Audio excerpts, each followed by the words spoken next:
आज की सबसे बड़ी खबर तमिलनाडु से, जहां 6 साल पुराने सथानकुलम कस्टोडियल डेथ केस में अदालत ने ऐतिहासिक फैसला सुनाया है।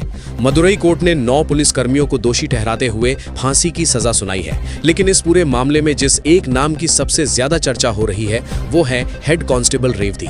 साल 2020 पूरा देश कोविड लॉकडाउन से जूझ रहा था, लेकिन तमिलनाडु के सथानकुलम पुलिस स्टेशन के अंदर जो हुआ उसने पूरे देश की आत्मा को झकझोर दिया। पी जयराज और उनके बेटे जे बेनिक्स सिर्फ इसलिए पुलिस हिरासत में लिए गए क्योंकि उनकी मोबाइल दुकान तय समय से कुछ देर ज्यादा खुली थी।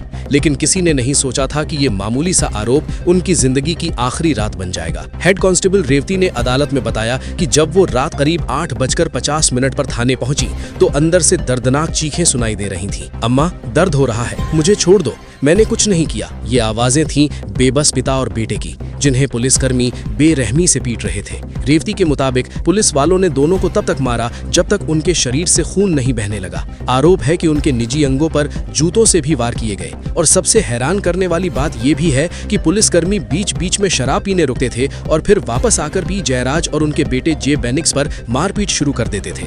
जब दोनों अधमरे हो गए थे तो रेवती ने इंसानियत दिखाते हुए पी जयराज और उनके बेटे जे बेनिक्स को कॉफी देने की कोशिश की, लेकिन अन्य पुलिसकर्मियों ने रेवती के हाथ से कॉफी छीन कर फेंक दी। रेवती ने बताया दोनों को निर्वस्त्र भी किया गया था और उनके दोनों हाथों को भी बांधे गए थे और उनके साथ अमानवीय अत्याचार भी किया गया।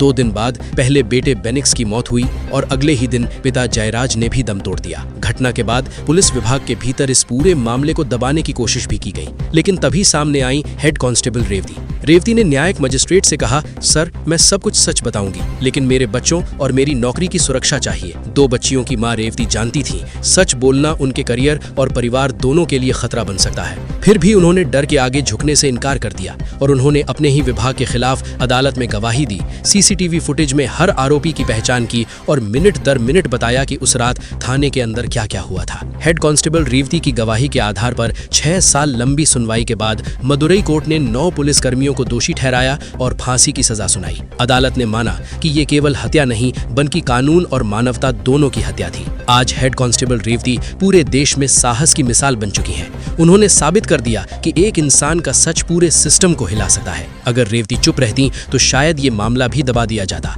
लेकिन उनकी बहादुरी ने 2 निर्दोष लोगों को इंसाफ दिलाया और देश को दिखाया कि न्याय अब भी जिंदा है। अगर आपको ये खबर महत्वपूर्ण लगी हो तो वीडियो को लाइक करें, चैनल को सब्सक्राइब करें और बेल आइकन दबाना ना भूलें। मिलते हैं अगली बड़ी खबर के साथ। जय हिंद।